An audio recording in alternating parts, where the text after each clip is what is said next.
Good morning दोस्तों। आज हम क्लास 9th के एक्सरसाइज 1 के क्वेश्चन को सॉल्व करेंगे। क्वेश्चन पढ़ के सुना रहे हैं पहले आपको। क्वेश्चन नंबर 1 क्या बोल रहा है? क्या शून्य एक परिमेय संख्या है? क्या इसे आप p बाई क्यू के रूप में लिख सकते हैं? यदि हाँ, p बाई क्यू पूर्णांक है और p नॉट इक्वल टू 0 है। क्वेश्चन नंबर 1, क्या शून्य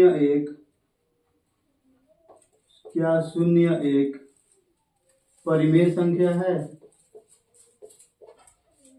परिमेय संख्या है।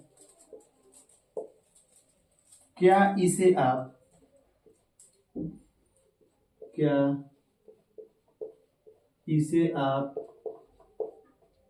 p बाई क्यू के रूप में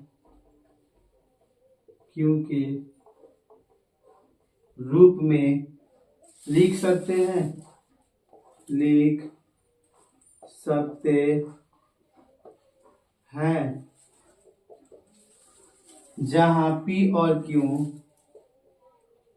जहां p और q पूर्णांक है और q नॉट इक्वल टू 0 है। क्वेश्चन नंबर 1 मेरा क्या बोल रहा है कि क्या शून्य एक परिमेय संख्या है? क्या इसे आप p बाई क्यू के रूप में लिख सकते हैं जहां p और q पूर्णांक है और q नॉट इक्वल टू 0 है।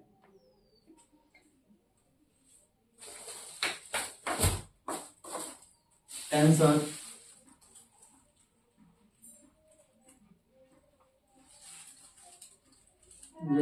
हाँ लिखेंगे क्या? हाँ, शून्य एक परिमेय संख्या है तथा इसे p बाई क्यू के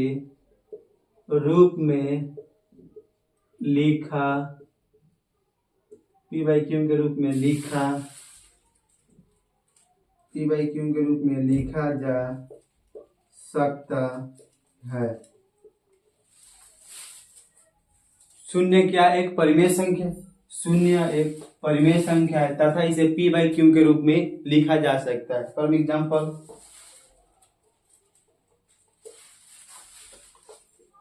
शून्य है, शून्य के नीचे बटा लगा सकते हैं। बटा लगा के क्या 1 हम लिख सकते हैं, 0/3 लिख सकते हैं, 0/5 लिख सकते हैं, 0/6 लिख सकते हैं। लेकिन हम क्या 1/0 का भी लिख सकते हैं?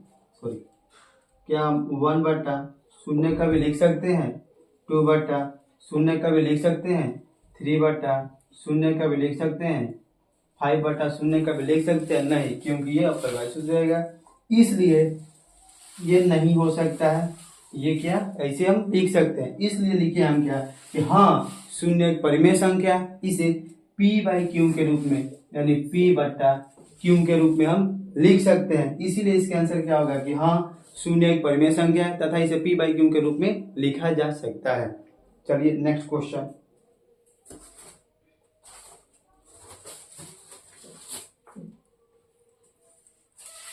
समझ में आया? चलिए नेक्स्ट क्वेश्चन लिख रहे हैं।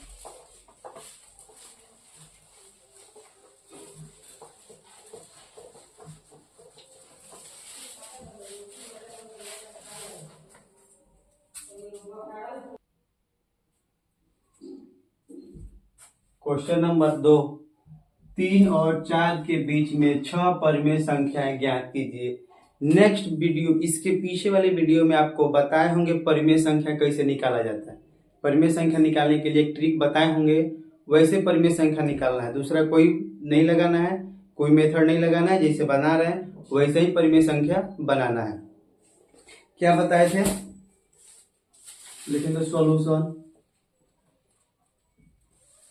जो 3 है 3 लिखना है, और यहाँ पे क्या है, यहाँ पे लिख दीजिए 4 है, 4 लिखना है, कुछ नहीं करना है। इसके नीचे बट्टा 1 लगाना है, इसके नीचे भी बट्टा 1 लगाना है। सेम ऐसे डिजिट से मल्टीप्लाई करना है, नोमिनेटर में भी और डिनोमिनेटर में भी उसी डिजिट से डिवाइड करना है। 4 में भी नोमिनेटर और डिनोमिनेटर में भी उसी नंबर से क्या करना है, डिवाइड करना है। चलिए तो हम कोई भी नंबर ले लेते हैं, कोई भी इसमें हम क्या कर रहे हैं, नंबर ले रहे हैं, 3 लेकर के देख रहे हैं। 3 बटा 3 लिख रहे हैं, यहाँ पे भी मल्टीप्लाई करेंगे, 3 बटा 3 से मल्टीप्लाई करेंगे। अब क्या होगा, 3 3 जा क्या होता है 9 बटा क्या हो जाएगा 3 हो जाएगा। 3 4 जा क्या होता है, यानी 4 तिहाई कितना होता है 12, 4 तिहाई कितना होता है 12 बटा 3। हो गया कि नहीं हो गया। डिनोमिनेटर सेम आना चाहिए तभी मेरा परिमेय संख्या निकलता है। क्या बोला है, 3 और 4 के बीच में 6 परिमेय संख्या निकालना है। तो देखिए 9 बटा 3 हो जाएगा, 10 बटा 3 हो जाएगा, 11 बटा 3 हो जाएगा, 12 बटा 3 हो जाएगा। यहाँ पे 4 ही परिमेय संख्या हमने निकाला है, और भी आप आगे यहाँ पे नंबर डिजिट चेंज करके निकाल सकते हैं। बुक में जो आंसर दिया हुआ उससे आप मत मिलाइएगा, क्योंकि बुक का आंसर वो दूसरे मेथड से बनाता है, हम लोग अपने दूसरे मेथड से बनाते हैं। बुक के आंसर पे आप लोग फोकस मत कीजिए, अपने क्वेश्चन को सॉल्व करने के ट्रिक में रहिएगा, क्वेश्चन को सॉल्व कीजिएगा, बुक के आंसर पे आप लोग मत बिलीव कीजिएगा। ऐसे बना सकते हैं। चलिए क्वेश्चन नंबर 3 क्या बोल रहा है,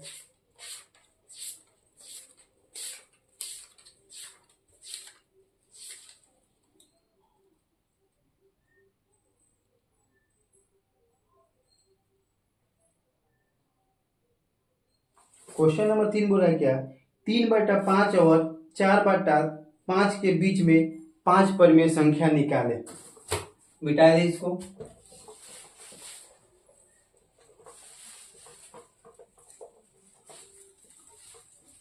3 बटा 5 और 4 बटा 5 के बीच में कितने परिमेय संख्या, 6 परिमेय संख्या हम निकाल दे रहे हैं। देखिए बताए थे उसी तरह इसको भी बनाना है। क्या करना है, सॉल्यूशन 3/5 यहाँ पे, 4/5 यहाँ पे डिनोमिनेटर दोनों का सेम है।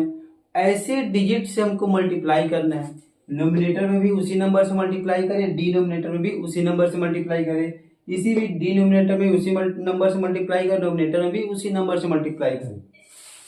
यहाँ पे हम 10/10 से मल्टीप्लाई करके देख रहे हैं, इसमें भी 10/10 से मल्टीप्लाई करें, यानी 3 दहाई कितना होता है 30 बट्टा कितना हो जाएगा 50, 4 दहा के 40 बट्टा 50 हो जाएगा। अब इसके बीच में क्या निकालना है, कितने 6 परिमेय संख्या निकालना है।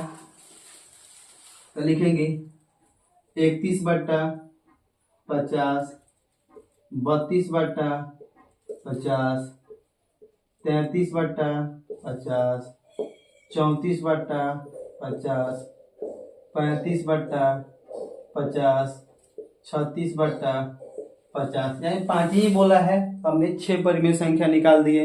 ऐसे आ जाएगा परिमेय संख्या निकालने 6 बट्टा 50, यानी 1 2 3 4 5 6 परिमेय संख्या निकल गए। क्वेश्चन के आगे की तरफ बढ़ते हैं। क्वेश्चन नंबर 4 क्या बोल रहा है कि नीचे दिए गए कथन सत्य है या असत्य है, कारण के साथ उत्तर देना है। सत्य है या असत्य है, क्या करना है, कारण के साथ ही उत्तर देना है उसका। चलिए क्वेश्चन नंबर नेक्स्ट पे चलते हैं। 3 तो हो गया है, क्वेश्चन नंबर 4 पे।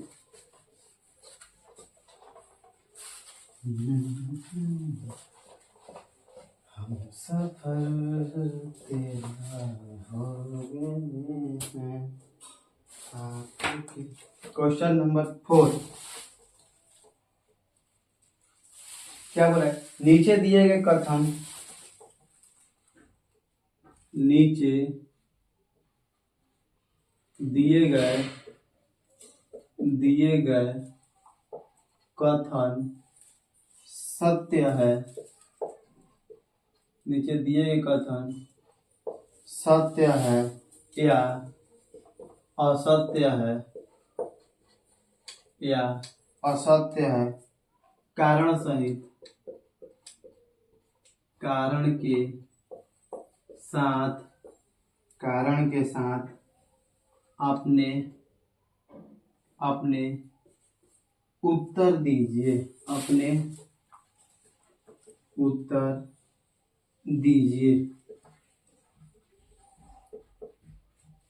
क्वेश्चन नंबर 1 क्या बोल रहा है? प्रत्येक प्राकृतिक संख्या एक पूर्ण संख्या होती है। प्रत्येक प्राकृतिक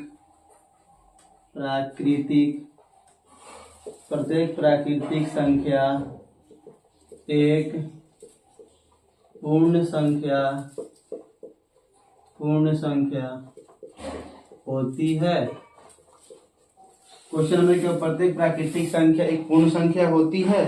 प्रत्येक प्राकृतिक संख्या एक पूर्ण संख्या होती है। क्वेश्चन नंबर 2, प्रत्येक पूर्णांक एक पूर्ण संख्या होती है। प्रत्येक पूर्णांक एक पूर्ण संख्या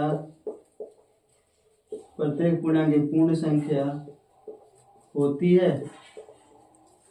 क्वेश्चन नंबर 3, प्रत्येक परिमेय संख्या एक पूर्ण संख्या होती है। प्रत्येक परिमेय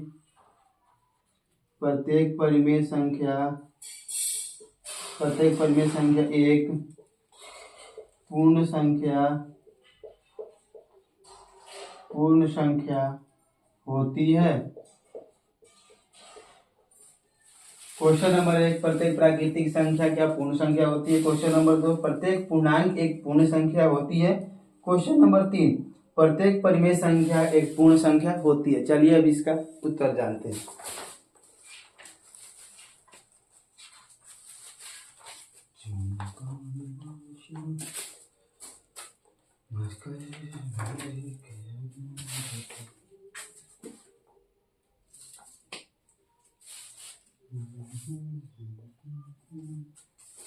क्या बोल रहा है 1 नंबर क्वेश्चन कि प्रत्येक प्राकृतिक संख्या एक पूर्ण संख्या होती है। तो इसका आंसर क्या होगा? बता रहे, प्रत्येक पूर्णांक एक पूर्ण संख्या होती है। प्रत्येक परिमेय संख्या एक पूर्ण संख्या होती है।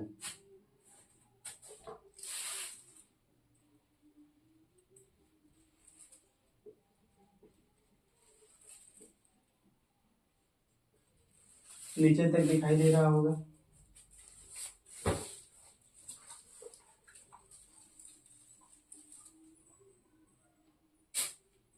क्वेश्चन नंबर, प्रत्येक प्राकृतिक संख्या पूर्ण संख्या होती है। तो इसका आंसर होगा हाँ। इसका आंसर होगा हाँ। क्यों हाँ होगा? क्योंकि प्रत्येक प्राकृतिक संख्या के समूह को ही पूर्ण संख्या बनाया जा सकता है। प्रत्येक प्राकृतिक संख्या के संग्रह को ही क्या परिमेय संख्या और अपरिमेय संख्या बनाया जा सकती है। प्रत्येक प्राकृतिक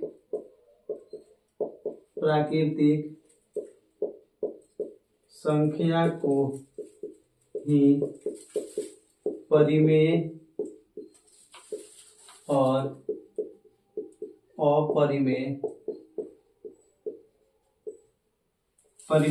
अपरिमेय संख्या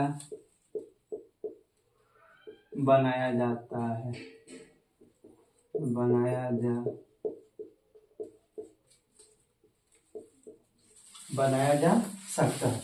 प्रत्येक प्राकृतिक संख्या पूर्ण संख्या होती है। तो आंसर होगा हाँ, प्रत्येक प्राकृतिक संख्या को ही परिमेय संख्या और अपरिमेय संख्या बनाया जा सकता है। इसलिए यह क्या है? पूर्ण संख्या है। जैसे परिमेय संख्या क्या हो सकता है? परिमेय संख्या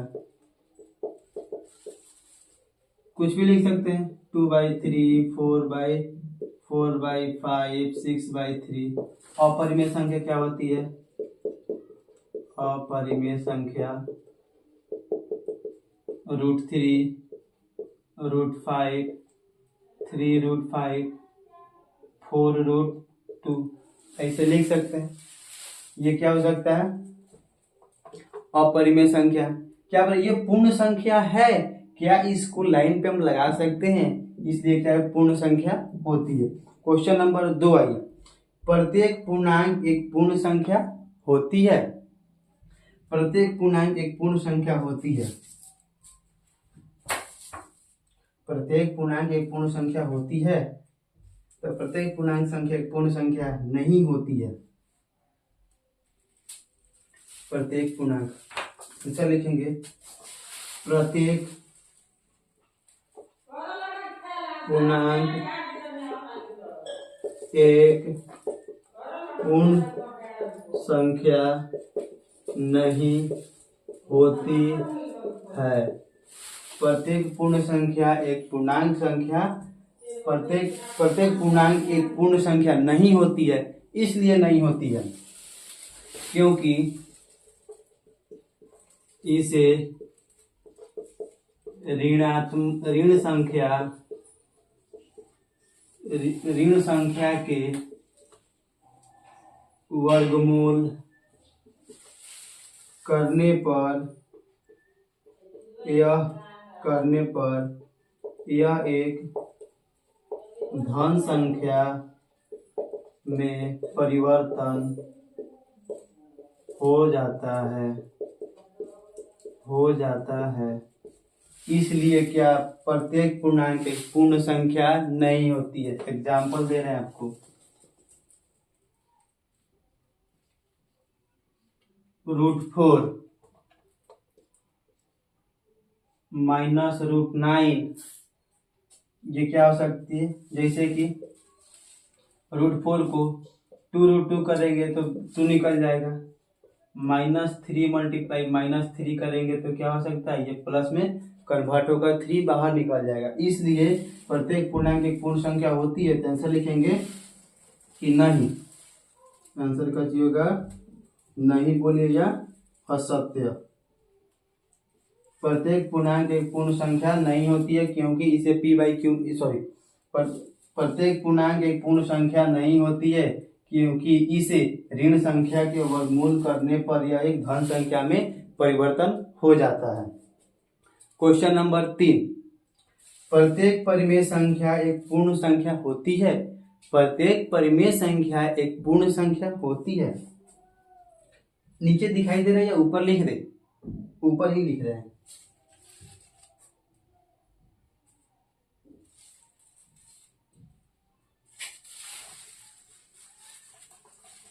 ये मिटा रहे, इसको ही मिटा दे। क्वेश्चन नंबर 3 क्या था?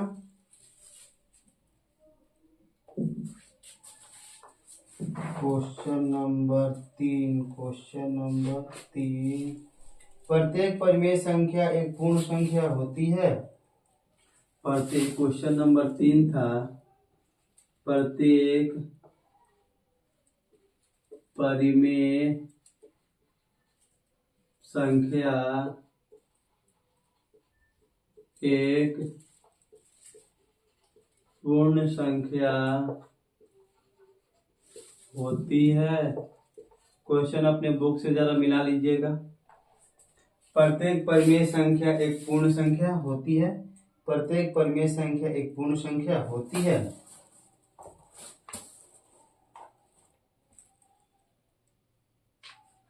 तो प्रत्येक आंसर लिखेंगे इसका नहीं, असत्य। असत्य। प्रत्येक परिमेय संख्या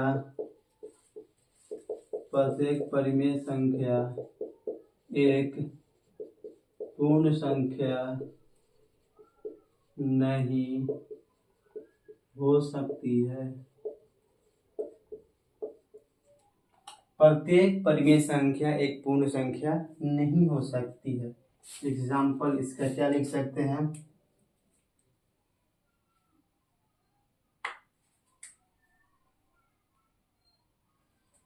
प्रत्येक पद में एग्जाम्पल में लिए क्या लिखेंगे इसका 1/2 एक परिमेय संख्या तो है,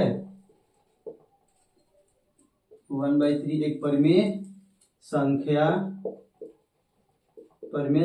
तो है, लेकिन यह एक पूर्ण संख्या नहीं है, 1/3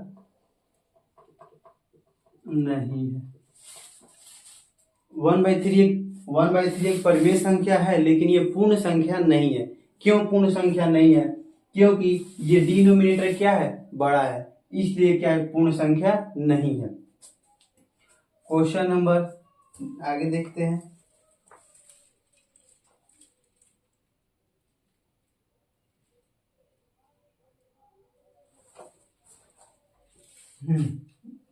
आपका प्रश्नावली 1.1 यहीं पे खत्म होता है। अब आगे कुछ क्वेश्चन को देख लेते हैं, इसके उदाहरण क्या बोल रहे हैं।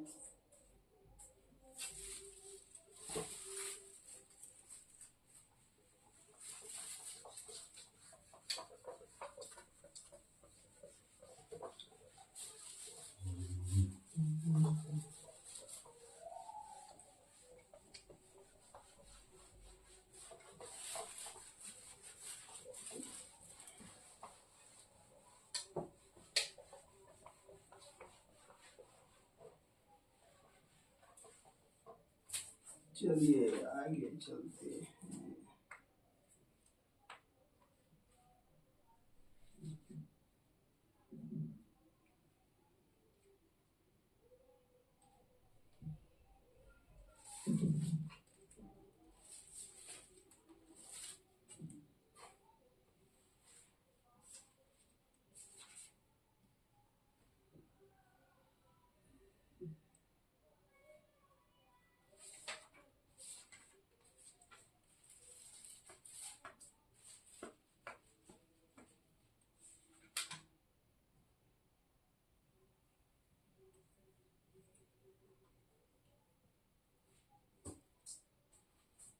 क्वेश्चन उदाहरण है दो उदाहरण है, उदाहरण नंबर 3 और उदाहरण नंबर क्या 4।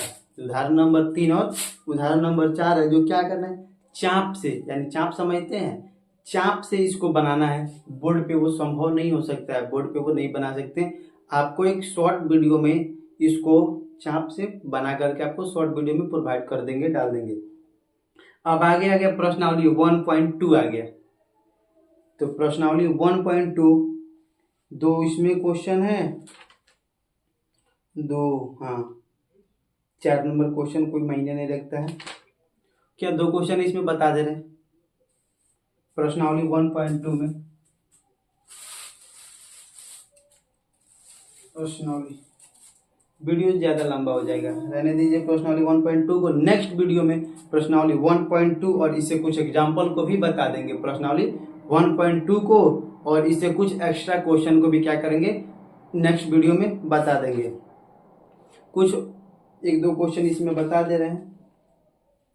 दशमलव प्रसार कैसे निकाला जाता है, दशमलव प्रसार निकालने के क्या कैसे निकाला जाता है। उदाहरण आपका 5 है, उदाहरण नंबर 5, उदाहरण नंबर 5 दशमलव प्रसार निकालने के लिए बोल रहे हैं। दशमलव प्रसार कैसे निकालें, बोल रहे हैं 10/3, 7/8 और 1/7 के दशमलव प्रसार ज्ञात करें। प्रसार ज्ञात करें दशमलव प्रसार। अब ये इसके लिए शॉर्ट वीडियो नहीं बना सकते हैं, ये क्वेश्चन थोड़ा सा है, इसको दशमलव प्रसार वाला बता दे रहे हैं, ध्यान से देखिएगा। बोल रहा है क्या, कीजिए 10/7, 7/8 और 1/7 को क्या करें, दशमलव प्रसार में क्या करना है, व्यक्त करना है। तो करना कुछ नहीं, आसान तरीका दशमलव प्रसार में व्यक्त करने का। क्या करते हैं, नोमिनेटर को डिनोमिनेटर से क्या करते हैं, डिवाइड कर देते हैं। नोमिनेटर को क्या करते हैं, डिनोमिनेटर से भाग कर देते हैं, यानी अंश को हर से क्या करते हैं, भाग कर देते हैं। अंश को हर से क्या करते हैं, भाग कर देते हैं। देखिए क्वेश्चन नंबर 1 बना रहे, क्या बोला, 10/3 को दशमलव प्रसार का दशमलव प्रसार करना कुछ नहीं है। देखिए 3 यहाँ पे लिखना है, 3 से 10 से क्या करना है, डिवाइड कर देना है। 3 का 3, 3 3 कितना होता है, 9 होता है। माइनस लगाएंगे, 1 बच गया। दशमलव में हमको ले जाना है। अगर यहाँ पे हम डेसिमल लगाते हैं तो यहाँ पे 10 हो जाएगा, फिर 3 3 जा क्या हो जाएगा, 9 हो जाएगा, फिर 1 बचेगा, फिर यहाँ पे 3 लगाएंगे, 0 लगाएंगे, फिर 3 3 जा 9 हो जाएगा, फिर 1 बचेगा, इसे ही चलते रहेगा। तो इसका दशमलव प्रसार क्या हो सकता है, 3.3333 डॉट डॉट डॉट डॉट हो सकता है। या हम ऐसे भी लिख सकते हैं, 3.3 के ऊपर क्या कर सकते हैं, रेकरिंग भी लगा सकते हैं। ये इसके ऊपर ये पाई लगा देने से यानी अनंत बार ये 3 आते ही रहेंगे। Question number 2, 7/8। तो 8 से क्या करेंगे, 7 में डिवाइड करेंगे। तो इसे छोटा है तो एक 0 लगा करके यहाँ पे डेसिमल लगाते हैं। तो डेसिमल लगाएंगे तो कितना हो जाएगा, 70 हो जाएगा। तो 70 हो जाएगा, तब इससे क्या जो डिवाइड लग जाएगा, 8 8 कितना होता है, 64 होता है। माइनस करेंगे, ये इसको कैरी देगा तो 10 हो जाएगा। 10 में से 4 माइनस होगा तो कितना, यानी 10 में से 4 जाएगा तो कितना बचेगा, 6 बचेगा। ये कट जाएगा, यहाँ पे 6 दशमलव लगा, 0 लगा सकते हैं, 0 लगा सकते हैं। तब कितना हो गया, ये 60 हो गया। तब 8 के टेबल में क्या 60 है, 8 से बन जाए क्या चीज, 8 से कितना होता है, 56 होता है। माइनस करेंगे, ये 10 हो गया, 10 में से 6 जाएगा, कितना बचेगा, 10 में से 6 जाएगा, कितना 4 बचेगा। ये 5 5 कट जाएगा। यहाँ पे फिर लगाएंगे, यहाँ पे 8 5 जाए कितना, 8 बचे कितना होता है, 40 होता है, कट जाएगा। यानी इसका दशमलव प्रसार कितना हो गया, 7/8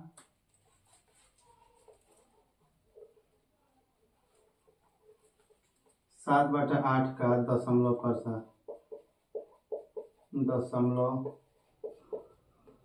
7/8 का दशमलव प्रसार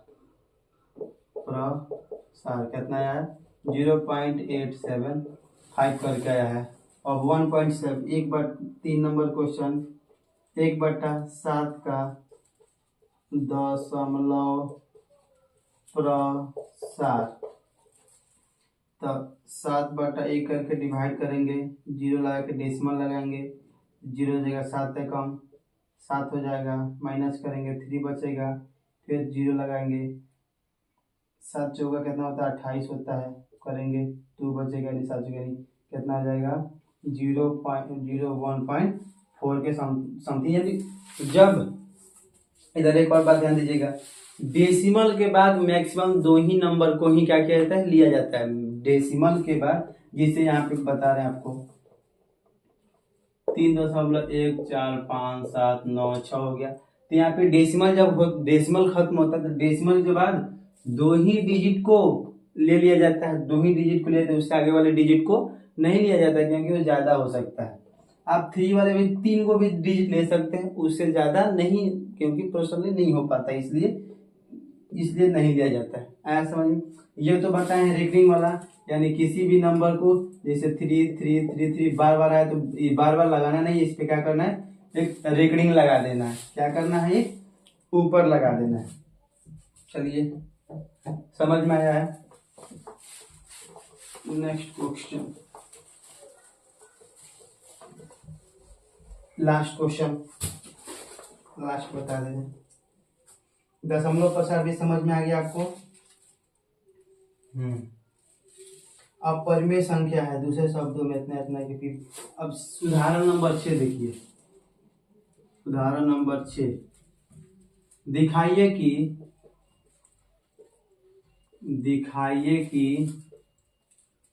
3.14267 8 एक परिमेय संख्या है एक परिमेय संख्या है। यदि परिमेय संख्या है तो P बाई क्यू के रूप में कैसे लिखें? यदि परिमेय संख्या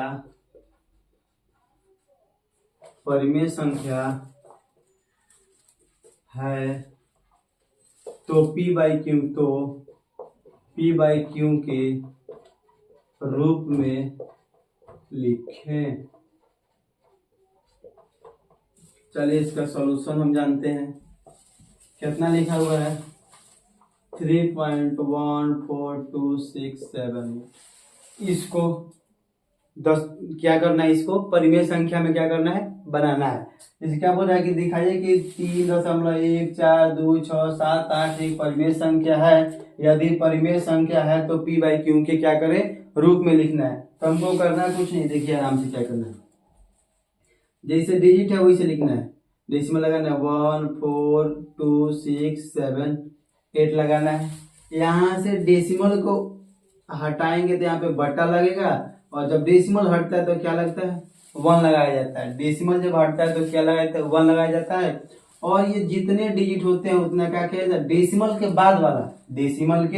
बाद वाले जितने नंबर होते हैं सब नंबर का क्या किया जाता है? 0 लिख दिया जाता है। यानी कितना नंबर है? 2 2 4 2 6, 1 2 3 4 5 6। तो फाइनली मेरा कितना हो गया?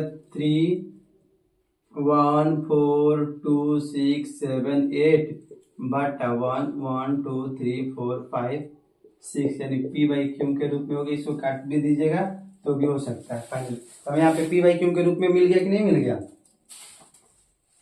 क्वेश्चन नंबर 6 देखते हैं। 6 तो हो गया। अब आया क्या? उदाहरण नंबर 7।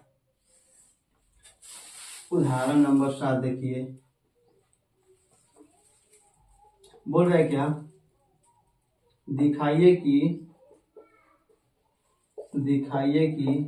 3.3333 एक परिमेय संख्या है। एक परिमेय संख्या है। बताना है कि अब 3.333, या इसको ऐसे भी लिख सकते हैं 3.3 के ऊपर एक रेखनी लगा देंगे। ये भी क्या? एक परिमेय संख्या। तो चलिए जान लेते हैं, लास्ट क्वेश्चन है, ये परिमेय संख्या है या नहीं है।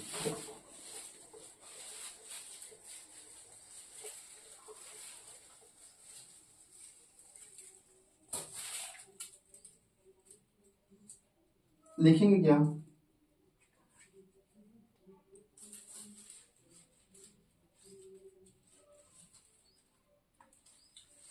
कि चूंकि 3.3 क्या एक परिमेय संख्या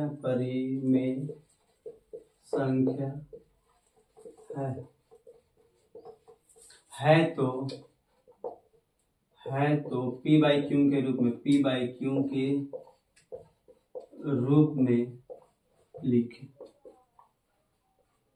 तो यहाँ पे सॉल्यूशन लगाएंगे। क्वेश्चन नंबर 7 का सॉल्यूशन लगाएंगे।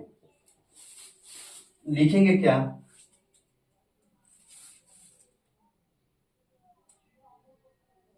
हमको ये तो नहीं पता है कि ये परिमेय संख्या है, तो हम मान लेते हैं कि माना कि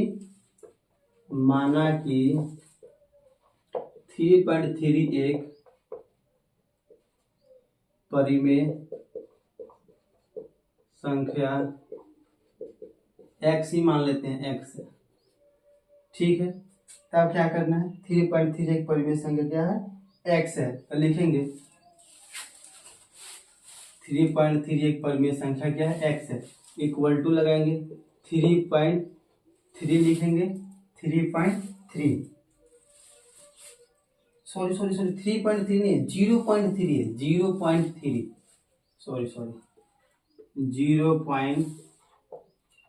0.3 सॉरी मिस्टेक हो गया। 0.3 है। 0 पॉइंट क्या है? 3 है। तो लिखेंगे क्या?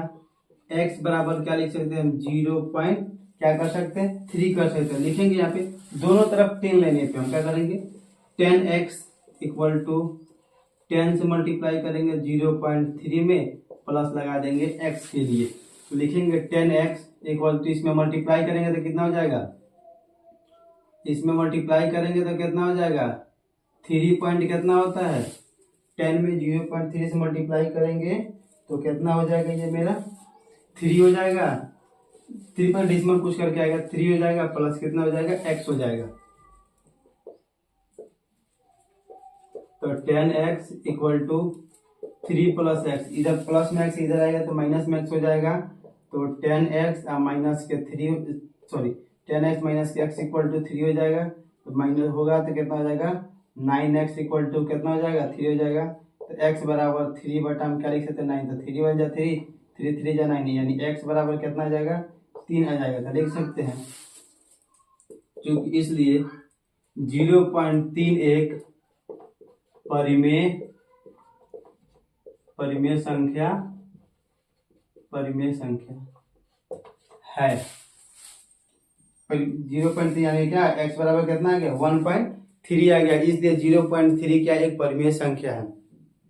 चलिए वीडियो ज्यादा लंबा हो जाएगा इसलिए यहीं पे हम इसको समाप्त करते हैं। और बचा जो 1.2 को नेक्स्ट वीडियो में लाएंगे, उसके साथ भी और ऐसे जो क्वेश्चन होगा उसको भी बैक में ऐड कर देंगे।